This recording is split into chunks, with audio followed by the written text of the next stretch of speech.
മധുരൈ രാമേശ്വരം ധനുഷ്കോടി ടൂറിൻ്റെ ഭാഗമായി ഇപ്പോൾ രാമേശ്വരത്തെത്തുകയും അവിടെ നിന്നും പാമ്പൻ പാലം വഴി ധനുഷ്കോടിയിലേക്കുള്ള യാത്ര തുടരുകയുമാണ്. 35 ആൾക്കാർ അടങ്ങുന്ന യാത്രാ സംഘമാണ് ബസ്സിൽ ഇപ്പോൾ ധനുഷ്കോടിയിലേക്ക് യാത്ര ചെയ്യുന്നത്. ഇന്ത്യ മഹാരാജ്യത്തിൻ്റെ ഏറ്റവും കിഴക്കേ അറ്റത്തായി സ്ഥിതി ചെയ്യുന്ന ഒരു ദ്വീപാണ് രാമേശ്വരവും ധനുഷ്കോടിയും. ധനുഷ്കോടി ഇന്ത്യയിലെ തമിഴ്നാട് സംസ്ഥാനത്തിൻ്റെ രാമേശ്വരം എന്ന ദ്വീപിൻ്റെ തെക്ക് കിഴക്കേ അറ്റത്തായി സ്ഥിതി ചെയ്യുന്ന ഒരു ഉപേക്ഷിക്കപ്പെട്ട പട്ടണമാണ്. രാമേശ്വരത്തിന് തെക്ക് കിഴക്കായി ശ്രീലങ്കയിലെ തലൈ മന്നാറിന് ഏകദേശം 18 മൈൽ അഥവാ 29 കിലോമീറ്റർ പടിഞ്ഞാറായി ഇത് സ്ഥിതി ചെയ്യുന്നു. 1964 രാമേശ്വരത്തുണ്ടായ അതിഭയങ്കരമായ ചുഴലിക്കാറ്റിനെ തുടർന്ന് ഈ നഗരം പൂർണ്ണമായി നശിപ്പിക്കപ്പെടുകയും ഇന്നും കാര്യമായ ജനവാസമില്ലാത്ത ഒരു പ്രേത നഗരമായി തുടരുകയും ചെയ്യുന്നു. തമിഴ്നാടിൻ്റെ കിഴക്കൻ തീരത്ത് ഏകദേശം തെക്കോട്ട് മാറി മാന്നാർ ഉൾക്കടലിലേക്ക് നീണ്ടുകിടക്കുന്ന രാമേശ്വരം ദ്വീപിൻ്റെ തെക്കേ അറ്റത്താണ് ഈ നഗരം സ്ഥിതി ചെയ്യുന്നത്.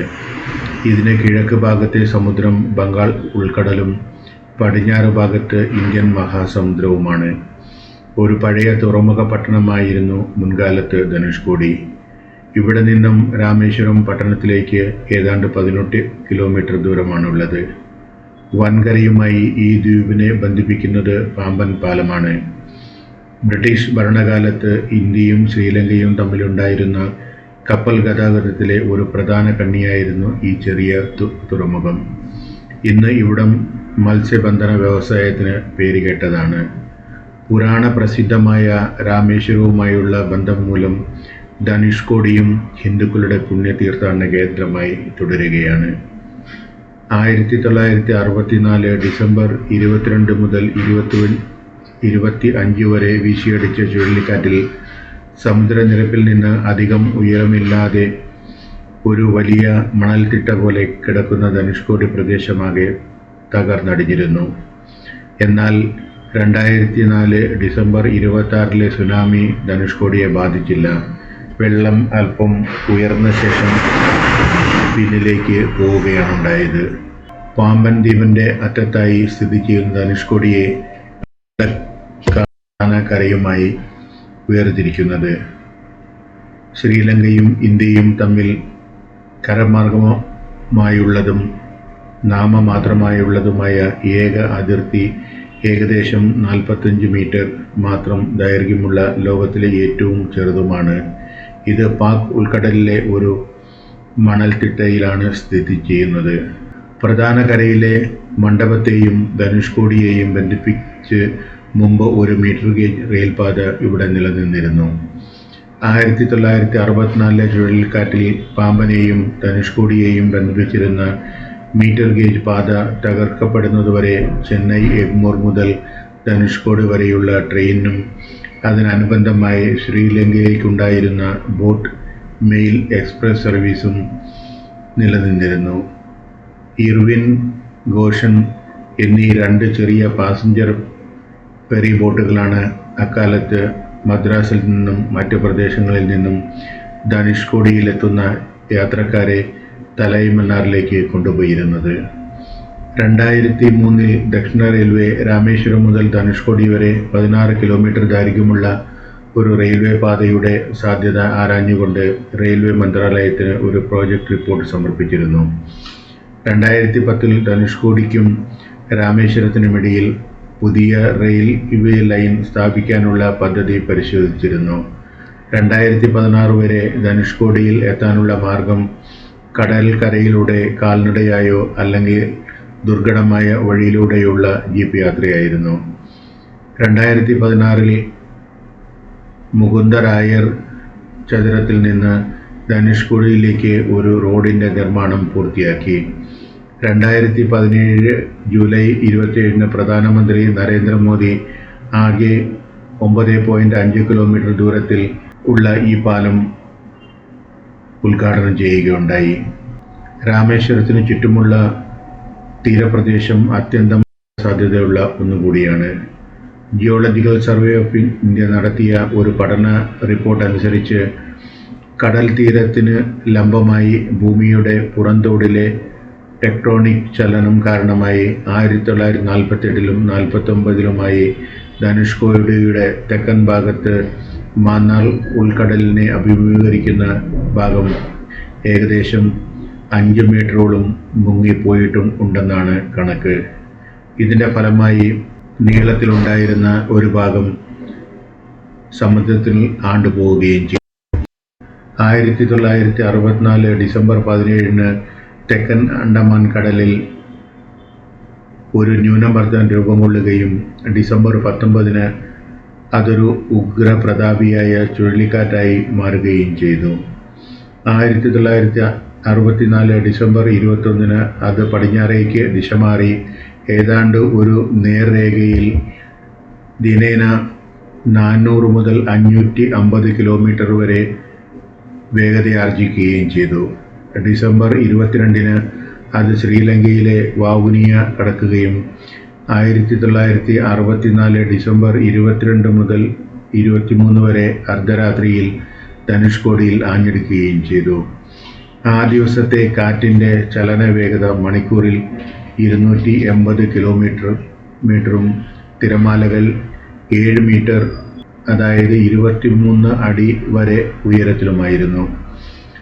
ഡിസംബർ 22-നുണ്ടായ ചുഴലിക്കാറ്റിൽ കണക്ക് കൂട്ടിയത് പ്രകാരം പട്ടണത്തിലുണ്ടായിരുന്ന ഏകദേശം 1800 പേർ മരണമടയുകയും സ്റ്റേഷനിലേക്ക് അടുത്തുകൊണ്ടിരുന്ന പാമ്പൻ ധനുഷ്കോടി പാസഞ്ചർ ട്രെയിനിനും അതിലെ 115 യാത്രക്കാർ ഉൾപ്പെടെ ഒലിച്ചു പോവുകയുമാണ് ഉണ്ടായത്. പട്ടണം മുഴുവനായി ഒറ്റപ്പെടുകയും ഉപേക്ഷിക്കപ്പെടുകയും ചെയ്തു.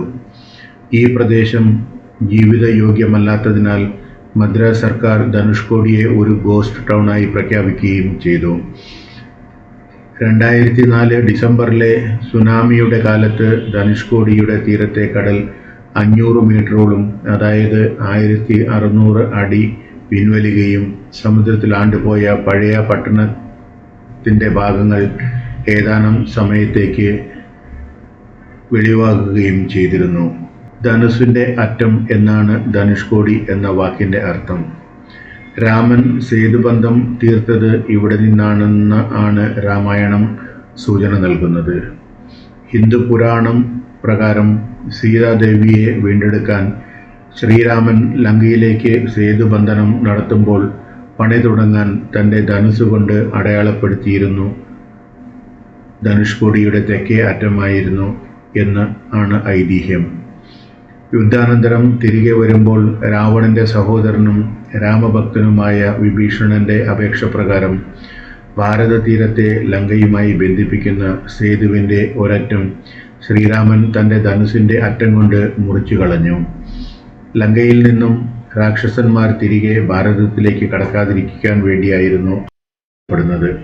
പൗരാണിക കാലത്ത് മഹോദധി എന്നറിയപ്പെട്ടിരുന്ന ബംഗാൾ ഉൾക്കടലും രത്നാകരം എന്നറിയപ്പെട്ടിരുന്ന ഹിന്ദു മഹാസമുദ്രവും സംഗമിക്കുന്ന രാമസേതുവിലെ പുണ്യസ്നാനം അതായത് സേതു സ്നാനം രാമേശ്വര തീർത്ഥാടനത്തിൻ്റെ മുന്നോടിയാണ്. ശ്രീരാമൻ നിർമ്മിച്ച രാമസേതുവിൻ്റെ അവശിഷ്ടമെന്ന് വിശ്വസിക്കപ്പെടുന്ന ഏകദേശം 18 കിലോമീറ്റർ നീളത്തിൽ ശ്രീലങ്കയോളം എത്തുന്ന പാറക്കെട്ടുകളുടെ ഒരു നിര ധനുഷ്കോടിയിൽ നിന്ന് ആരംഭിക്കുന്നു. ഭാരതത്തിലെ ഹിന്ദു വിശ്വാസപ്രകാരം കാശി തീർത്ഥാടനം പൂർത്തിയാകണമെങ്കിൽ രാമേശ്വര ക്ഷേത്ര ദർശനവും സേതു സ്നാനവും കൂടി പൂർത്തിയാക്കേണ്ടതുണ്ട്. സംസ്കൃതത്തിൽ സേതു എന്ന വാക്ക് പാത, പാലം, മാർഗം മുതലായവയെ സൂചിപ്പിക്കുന്നു. ആധുനിക കാലത്ത് സേതു എന്ന വാക്ക് കൂടുതലായും ലങ്കയിലെത്താൻ ശ്രീരാമൻ നിർമ്മിച്ച പാലം എന്നതിനെ സൂചിപ്പിക്കാൻ ഉപയോഗിക്കപ്പെടുന്നുണ്ട്. ഇങ്ങനെ ധനുഷ്കോടിയുടെ ചരിത്രം ഓർത്തുകൊണ്ടിരിക്കുമ്പോൾ നാം സഞ്ചരിച്ചിരുന്ന ബസ് ധനുഷ്കോടിയിലേക്ക് എത്തിച്ചേർന്നു.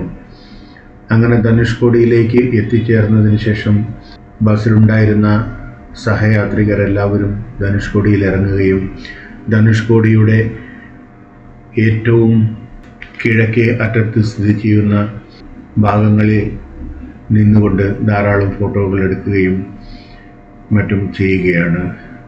രണ്ട് കടലുകൾ സംഗമിക്കുന്ന സ്ഥലമായതുകൊണ്ട് തന്നെ അവിടുത്തെ എൻ്റെ സഹയാത്രികരെല്ലാവരും ധനുഷ്കോടിയുടെ സൗന്ദര്യം ആസ്വദിച്ചുകൊണ്ടും അവിടുത്തെ കടലിൻ്റെ കാഴ്ചകളും മറ്റനേകം കാഴ്ചകളും കണ്ടുകൊണ്ട് നടക്കുമ്പോൾ ഞാൻ രാമേശ്വരത്തിൻ്റെ അഭിമാനമായ പാമ്പൻ പാലത്തെക്കുറിച്ചാണ് ചിന്തിച്ചുകൊണ്ടിരിക്കുന്നത്. തമിഴ്നാട്ടിലെ രാമനാഥപുരം ജില്ലയുടെ ഭാഗമായ പാമ്പൻ ദ്വീപിനെ പ്രധാന കരയുമായി ബന്ധിപ്പിക്കുന്ന പാലമാണ് പാമ്പൻ പാലം. തീവണ്ടിക്ക് പോകാനുള്ള പാലവും മറ്റ് വാഹനങ്ങൾക്കായുള്ള പാലവും സമാന്തരമായി ഉണ്ടെങ്കിലും തീവണ്ടി പാലത്തിനെയാണ് പ്രധാനമായും പാമ്പൻ പാലമെന്ന് നാം വിളിക്കുന്നത്. റോഡ് പാലത്തേക്കാൾ പതിറ്റാണ്ടുകളുടെ പഴക്കമുള്ള തീവണ്ടി പാലത്തിന് ഈ പേര് പണ്ടേ പതിഞ്ഞിരുന്നു. ഇങ്ങനെ പാമ്പൻ പാലത്തിൻ്റെ ചരിത്രത്തെക്കുറിച്ച് ഓർത്തുകൊണ്ടിരിക്കുമ്പോൾ ചുഴലിക്കാറ്റ് നശിപ്പിച്ച പള്ളിയുടെ അരികിലേക്ക് യാത്രാസംഘത്തോടൊപ്പം എത്തിച്ചേർന്നിരിക്കുകയാണ്. ഇവിടുത്തെ ആൾക്കാരുടെ ആരാധനാലയമാണ് നമ്മുടെ മുൻപിൽ ഇപ്പോൾ നാം കാണുന്നത്. ആഞ്ഞടിച്ച ചുഴലിക്കാറ്റ് തകർത്തെറിഞ്ഞ മറ്റനേകം കെട്ടിടങ്ങളും റെയിൽവേ സ്റ്റേഷനും ഒപ്പം ഈ മനോഹരമായ ദേവാലയവും ഇന്ന് നമ്മുടെ കണ്ണിൽപ്പെടുന്നുണ്ട്. എത്ര ക്രൂരമായിട്ടാണ് ആഞ്ഞടിച്ച ചുഴലിക്കാറ്റ് ഒരു നഗരത്തെയും അതിലുണ്ടായിരുന്ന നിർമ്മിതികളെയും ഇല്ലാതാക്കിയതെന്ന് ഈ ദേവാലയത്തിൻ്റെ അവശിഷ്ടങ്ങൾ നമുക്ക് നന്നെ വെളിപ്പെടുത്തി തരുന്നുണ്ട്.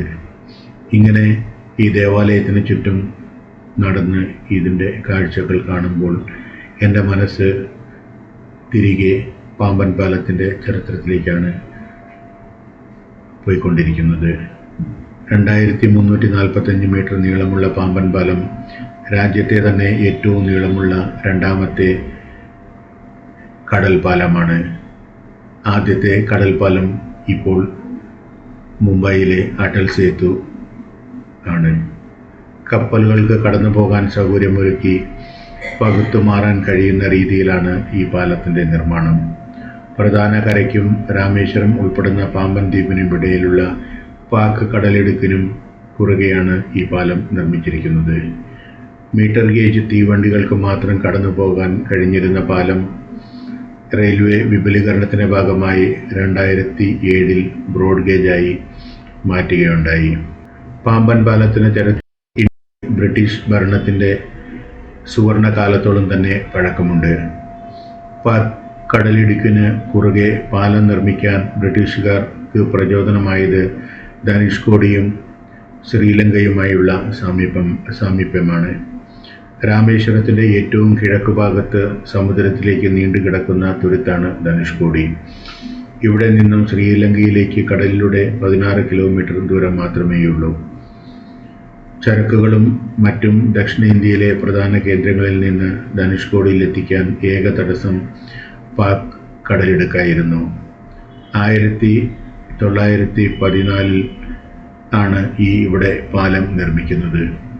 ഇങ്ങനെ നാം ചിന്തിച്ച് കൊണ്ടും ഇവിടുത്തെ ചരിത്രം മനസ്സിലാക്കിക്കൊണ്ടും ബസ്സിൽ സഞ്ചരിച്ച് ഇപ്പോൾ എത്തിച്ചേർന്നിരിക്കുന്നത് ഇന്ത്യയുടെ തന്നെ അഭിമാനമായ ഇന്ത്യയുടെ മുൻ രാഷ്ട്രപതിയായിരുന്ന APJ അബ്ദുൽ കലാം താമസിച്ചിരുന്ന വീടിൻ്റെ അടുത്തേക്കാണ്.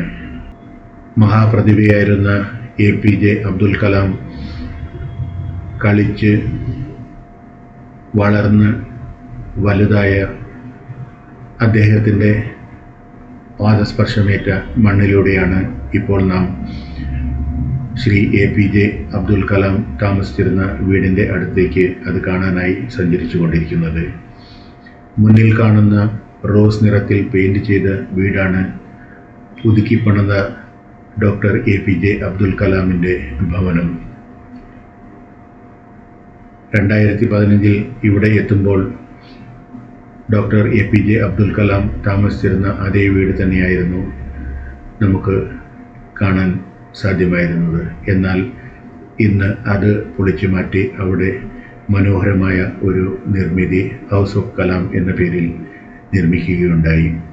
അങ്ങനെ ആ വീട് സന്ദർശിക്കുകയും അദ്ദേഹത്തിൻ്റെ പാവന സ്മരണയ്ക്ക് മുമ്പിൽ ആദരാഞ്ജലികൾ അർപ്പിക്കുകയും ചെയ്തുകൊണ്ട് ആ വീടിനുള്ളിലേക്ക് കയറി അവിടുത്തെ മനോഹരമായ കാഴ്ചകളും കണ്ട് 1 2 ഫോട്ടോകളും എടുത്ത് നാം തിരിച്ച് രാമേശ്വരത്തോടും ധനുഷ്കോടിയോടും വിട പറഞ്ഞ് നമ്മുടെ യാത്ര തുടരുകയാണ്.